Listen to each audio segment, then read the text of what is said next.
Emma, assieds-toi au bout de la table. Les mots ont atterri comme une gifle, mais je n'ai pas bronché. J'ai fait un léger signe de tête à ma mère et j'ai dépassé la longue table à dîner, ornée de bougies allumées, de couverts parfaitement disposés et de verres en cristal, pour me diriger directement vers la place la moins désirable, près de la porte de la cuisine. De toute façon, je ne m'attendais pas à un accueil chaleureux. C'était l'anniversaire de mon frère Tyler, et je n'étais pas exactement la fierté de la famille. Avant de commencer, laissez un commentaire et dites-nous d'où vous venez et de quelle ville vous regardez nos vidéos. Et après avoir regardé toute la vidéo, n'oubliez pas de nous dire ce que vous feriez dans cette situation. Soyez honnête. Dites-le moi dans les commentaires ci-dessous. Nous lisons chaque commentaire. Commençons. Tu as de la chance qu'on t'ait invité tout court, m'a murmuré ma belle-sœur, Madison, alors que je passais devant elle. Ne fais pas de scandale cette fois-ci. Je n'avais même pas encore ouvert la bouche. Tout le monde avait l'air élégant et riche dans leur tenue sur mesure, assis sous le lustre qui scintillait comme dans une salle du trône.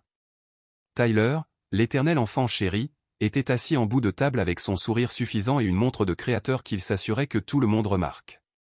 Sa femme a levé son verre. À Tyler, l'homme le plus brillant de la famille. Les rires ont fusé, sauf le mien. Je fixais simplement le verre d'eau devant moi, mon reflet y tremblant légèrement. Je portais une simple robe bleu marine que j'avais achetée d'occasion. Mes mains étaient rêches à cause des doubles gardes à l'entrepôt et des ménages tard le soir. Je n'avais pas ma place dans cette pièce, et ils voulaient tous que je le ressente à chaque seconde. C'est à ce moment-là que grand-père s'est éclairci la gorge. La pièce s'est tue. Même Madison s'est figée, au milieu d'une gorgée de son vin hors de prix. Grand-père Howard n'était pas seulement respecté, il était craint. 83 ans, mais avec des yeux perçants comme des rasoirs et une canne qui rendait plus de verdicts que n'importe quel juge de tribunal. Il a tourné la tête lentement, ses yeux se posant directement sur moi, à l'autre bout de la table. « Emma » a-t-il dit, sa voix calme et résonnant à travers la pièce, « est-ce que les $5000 que je t'envoie chaque mois sont suffisants ?» Mon estomac s'est noué. L'air est devenu solide. Ma fourchette est restée en suspens. J'ai scié. Quel argent ? Un silence de mort. Un silence total, brut, sans filtre. La fourchette de ma mère a cliqueté contre son assiette et est tombée par terre. Même l'expression de Tyler s'est fissurée, ses sourcils se fronçant, sa mâchoire se crispant.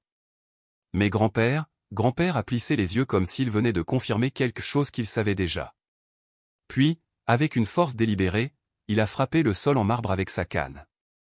Bang. Le lustre au-dessus a légèrement oscillé. Il s'est levé lentement, avec effort, mais une puissance émanait de lui. C'est bien ce que je pensais. Maintenant, toutes les têtes se sont tournées vers ma mère. Elle a pâli. Je vire $5000 sur ton compte depuis plus de 2 ans, Emma. Chaque mois, religieusement, le premier. Je pensais que ça t'aidait. J'ai ouvert la bouche, mais rien n'est sorti. Je n'ai jamais reçu un centime, ma voix s'est brisée. Je n'ai jamais vu cet argent. Le silence est passé de tendu à mortel. Grand-père a regardé mon père maintenant. Richard ? Marilyn ? Voulez-vous vous expliquer ? Le visage de mon père est devenu rouge. Nous avons utilisé ça pour aider avec la start-up de Tyler. Tu nous as dit que tu voulais aider la famille. Nous pensions. Vous pensiez, a interrompu grand-père, que vous alliez voler votre propre fille, utiliser mon argent et mentir à ce sujet ? Les mains de ma mère tremblaient. Howard, nous allions te le dire. Nous avions l'intention de. Grand-père a ri, un rire sec et amer qui a aspiré l'air de la pièce. Vous aviez l'intention ? Il a pointé sa canne vers eux. Vous deux m'avez dit avec suffisance pendant des années qu'Emma n'avait pas besoin d'aide, qu'elle était trop fière pour accepter mon argent, qu'elle ne voulait pas de charité.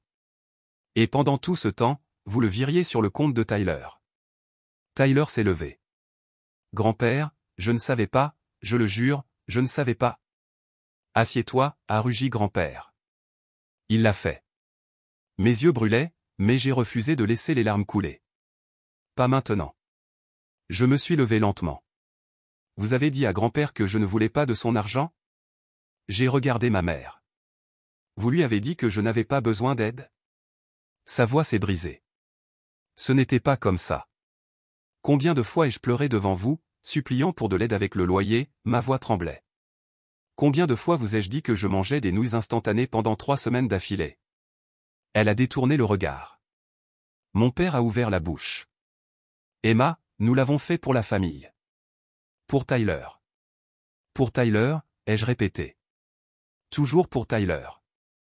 Mes ongles se sont enfoncés dans mes paumes. Je me suis tué au travail. J'ai pris des gardes de nuit, nettoyé des toilettes, mangé ce que je trouvais dans les stations-service, et vous empochiez $5000 chaque mois en me regardant souffrir. J'ai regardé grand-père. Vous voulez savoir le pire? Je suis quand même venu ce soir, en espérant peut-être, juste peut-être, que je serais traité comme une fille, une sœur. Le visage de grand-père était de pierre. Il s'est tourné vers tout le monde à table. Si quelqu'un ici pense que ce qu'ils ont fait est acceptable, vous faites autant partie de cette trahison qu'eux. Puis il a mis la main dans la poche de son manteau, en a sorti une enveloppe pliée et me l'a tendue. Emma, prends ça. J'ai hésité, puis je me suis approché. À l'intérieur se trouvait une confirmation de virement bancaire. Un compte à mon nom, un nouveau. Je viens de te virer $120 000, a-t-il dit. C'est tout l'argent qu'ils ont volé, et même plus. Des halètements ont résonné. Et demain, a-t-il continué, en fusillant mes parents du regard, je parlerai à mon avocat. Vous êtes tous les deux complètement exclus de ma succession. Tyler y compris. Tyler a bondi. Quoi? Grand-père, non. Tu ne peux pas faire ça. Je peux, et je viens de le faire. Puis il m'a regardé à nouveau. Emma, aimerais-tu changer de place? Ou mieux encore, et si tu t'asseyais à la place d'honneur maintenant? Je n'ai pas répondu. Je n'en avais pas besoin, car pour la première fois dans l'histoire tordue de cette famille, je n'étais pas l'étrangère. J'étais l'heure des comptes. Je ne me suis pas assise à la place d'honneur. Pas cette nuit-là. J'ai tranquillement pris mon sac à main et j'ai quitté la salle à manger sans toucher une bouchée du filet mignon qu'ils avaient servi. Je n'avais pas besoin d'un trône. Pas à ce moment-là. Ce dont j'avais besoin, c'était d'air. Le froid m'a frappé dès que je suis sorti. Je suis resté sur le porche, regardant les arbres sombres qui se balançaient sous le ciel nocturne, mes doigts tremblants. Je ne savais pas si c'était de rage, de chagrin ou de choc. Peut-être les trois. Derrière moi, j'ai entendu la porte grincer, des bruits de pas. Puis la voix de grand-père. Tu as géré ça mieux que ce à quoi je m'attendais. Je me suis légèrement retourné. Mieux que ce à quoi vous vous attendiez? Il s'est approché de moi, plus lentement maintenant, sans la fureur qui le tenait debout. Ils t'ont toujours sous-estimé, Emma. Même quand tu étais une petite fille. Je n'ai rien dit. Puis j'ai demandé, pourquoi ne m'avez-vous jamais appelé? Demandé si j'allais bien. Il m'a regardé, la culpabilité lourde dans ses yeux. Parce que je les ai crus. Je suis désolé pour ça. Vraiment. J'ai hoché la tête lentement, ravalant la boule dans ma gorge. Je n'ai plus besoin de leur pitié. Non, a-t-il convenu. Tu as besoin de justice. Et tu vas l'obtenir. 2 jours plus tard, j'ai reçu un appel de son avocat. Il s'est avéré que grand-père avait déjà réécrit son testament. Cette enveloppe qu'il m'a donnée, ce n'était que le début. Tyler n'était pas seulement retiré. Mes parents aussi. Toute la maison du lac, les parts de l'entreprise, le fonds en fiducie étaient en cours de transfert à mon nom. Et les gens ont commencé à appeler. D'abord, ma mère. Elle a laissé une douzaine de messages vocaux, pleurant et suppliant. Emma, s'il te plaît. Nous ne savions pas que ça irait aussi loin. Pouvons-nous parler? Puis mon père, tu es en train de déchirer cette famille. Pourquoi? De l'argent?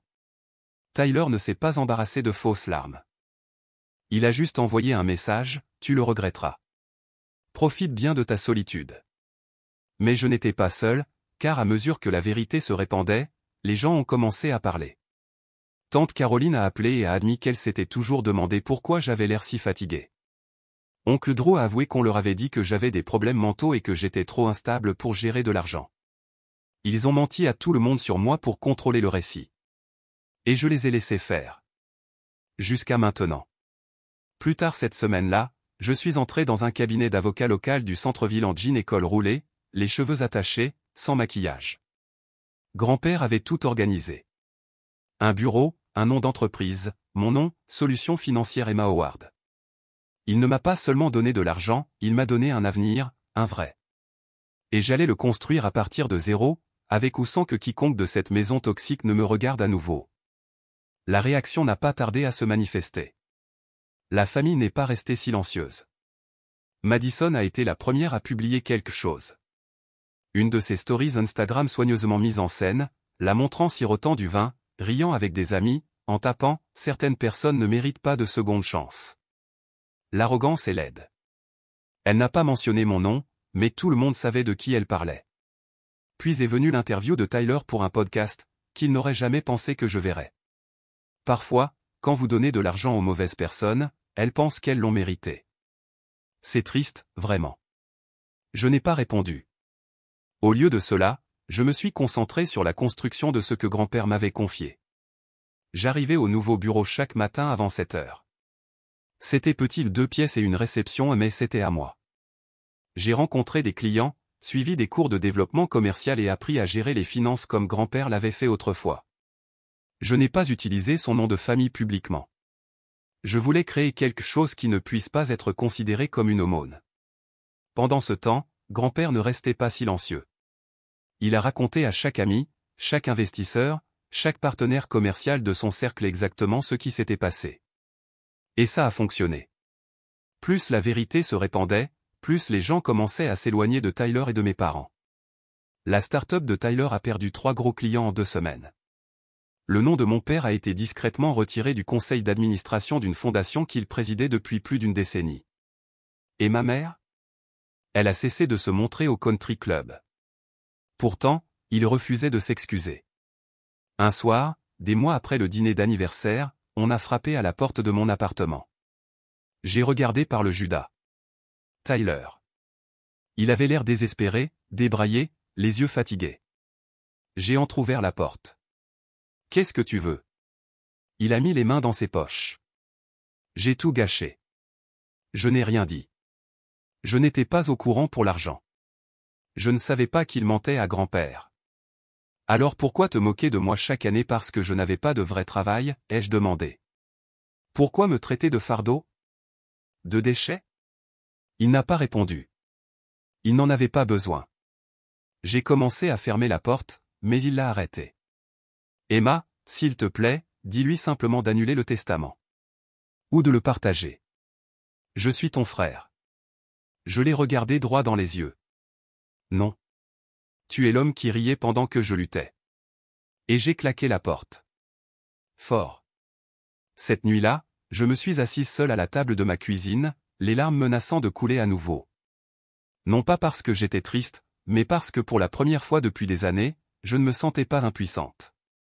Un mois plus tard, j'ai trouvé une boîte poussiéreuse devant la porte de mon bureau. Pas de nom, pas de mots. Je l'ai rentrée et je l'ai ouverte.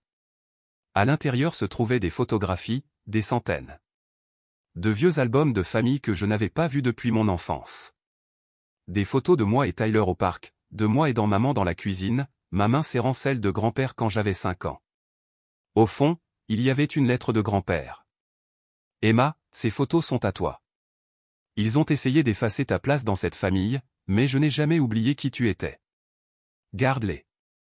Encadre celle que tu aimes. Et souviens-toi toujours, peu importe comment ils t'ont traité, tes racines sont plus profondes que leurs mensonges. J'ai pleuré, non pas à cause du passé, mais parce que quelqu'un, enfin, m'avait vu. Cette même semaine, j'ai été invité à prendre la parole lors d'une conférence locale pour les femmes d'affaires. Un vieil ami de grand-père m'avait recommandé, et apparemment, ma réputation en matière de conseil financier avait commencé à grandir. Je me tenais sur cette scène dans un blazer marine, les cheveux soigneusement épinglés, face à plus de 200 femmes de tous horizons. Et j'ai raconté mon histoire non pas la version édulcorée, la vraie. Je ne suis pas né pauvre. J'ai été rendu pauvre par une famille qui a décidé que je ne valais pas la peine d'investir en moi. Des halètements, des murmures. Et quand j'ai supplié pour de l'aide, ils m'ont dit que j'étais dramatique, paresseuse, inutile. Tout en encaissant des chèques à mon nom. Les applaudissements, quand j'ai terminé, ont fait trembler la salle. Plus tard, alors que je rangeais mes affaires en coulisses, une femme s'est approchée de moi en larmes. Ma fille a vécu la même chose. Vous n'avez aucune idée de ce que votre histoire vient de faire pour moi. J'ai souri, j'ai pris ses mains doucement. Alors dites à votre fille ceci, elle n'est pas brisée. Ce sont eux qui le sont. Cette nuit-là, en rentrant à mon appartement, je suis passé devant le restaurant où Tyler et Madison avaient autrefois organisé leur dîner d'anniversaire. Leur visage était autrefois placardé sur les vitres dans une photo encadrée. Maintenant, ce cadre avait disparu, remplacé par un panneau « à louer ». Ils avaient perdu le bail. Une autre entreprise de perdu. Mon téléphone a vibré. Un message de grand-père, il réalise enfin qui est le véritable héritage, ma petite. Fier de toi. J'ai fixé l'écran pendant un long moment. Je ne courais plus après l'approbation. Je ne cherchais pas la vengeance. Je devenais simplement moi. 3 mois plus tard, je me tenais devant la maison où j'ai grandi. Pas pour visiter, pas pour supplier ou pour l'acheter. Après que grand-père les ait coupés des vivres, mes parents avaient tout essayé, réhypothéquer, vendre des meubles, et même mettre discrètement la maison en vente sans que le reste de la famille ne le sache. Mais l'annonce est parvenue à grand-père, puis à moi. Je ne veux pas y vivre, lui ai-je dit. Il a hoché la tête. Alors ne le fais pas, possède-la quand même. Et c'est ce que j'ai fait. J'ai signé les papiers d'une main ferme. Offre au comptant. Pas de négociation. L'agente immobilière, une femme d'âge moyen avec des lunettes pointues, a souri maladroitement quand elle a réalisé qui j'étais. Vous savez que vos parents devront être partis d'ici vendredi prochain. J'ai dit, c'est bon. Je leur donne jusqu'à lundi. Je ne suis jamais entré à l'intérieur. Pas besoin. Les murs de cette maison avaient vu assez de mes larmes. Ils n'avaient plus besoin de mes pas. Au lieu de cela, je me suis concentré sur la vie que j'avais construite. Le bureau s'est agrandi. J'ai embauché 2 employés, 2 femmes qui avaient fait face à leur propre trahison familiale et avaient besoin d'une seconde chance. Nous n'étions pas seulement une entreprise. Nous étions une reconstruction. Un vendredi matin pluvieux, j'ai reçu une autre lettre, manuscrite cette fois, de ma mère. Emma, je sais que tu as toutes les raisons de me haïr. Je t'ai abandonné. Nous t'avons abandonné. J'ai laissé l'orgueil m'empêcher d'être ta mère. Je me suis convaincu qu'aider Tyler nous aiderait tous. Mais la vérité, c'est que je voulais croire que tu n'avais besoin de rien pour pouvoir dormir la nuit. Je vois maintenant que j'étais aveugle et cruel. Tu ne méritais rien de ce que nous avons fait. Je ne demanderai pas ton pardon, mais j'espère qu'un jour tu trouveras la paix. Maman. Je suis resté immobile un moment, relisant ces mots. Il n'y avait aucune excuse dans la lettre, aucune manipulation, juste du regret. Et curieusement, cela ne ressemblait pas à une victoire. Cela ressemblait à une libération. Je ne l'ai pas appelé. Je ne l'ai pas déchiré non plus. Je l'ai simplement plié, l'ai placé dans le tiroir avec la lettre de grand-père et les photos, et je l'ai fermé. Car c'est laquelle appartenait, dans le passé. La semaine suivante, grand-père a organisé une petite réunion chez lui. Pas un grand événement, juste une soirée tranquille avec quelques vieux amis, un peu de jazz et de la limonade fraîche. Il m'a prise à part près de la cheminée. Tu sais, a-t-il dit, quand j'ai découvert qu'il te volait, c'est à moi que j'en ai le plus voulu.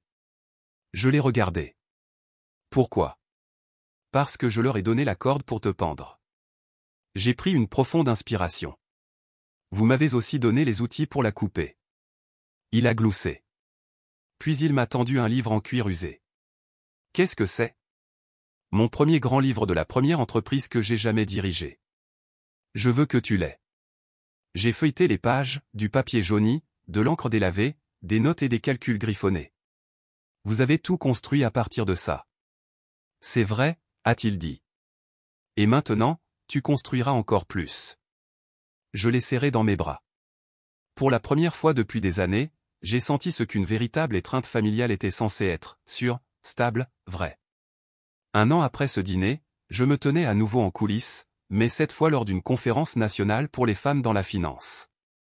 Plus de 2000 participants, des caméras, des journalistes, les projecteurs. Quand ils ont appelé mon nom, je suis monté sur scène devant une foule qui m'aurait autrefois terrifié. Je n'étais pas seulement quelqu'un qui avait eu une seconde chance, j'étais quelqu'un qui en avait créé une pour les autres, pour moi-même. Alors que je me tenais là, prêt à parler, j'ai regardé au premier rang et j'ai vu grand-père.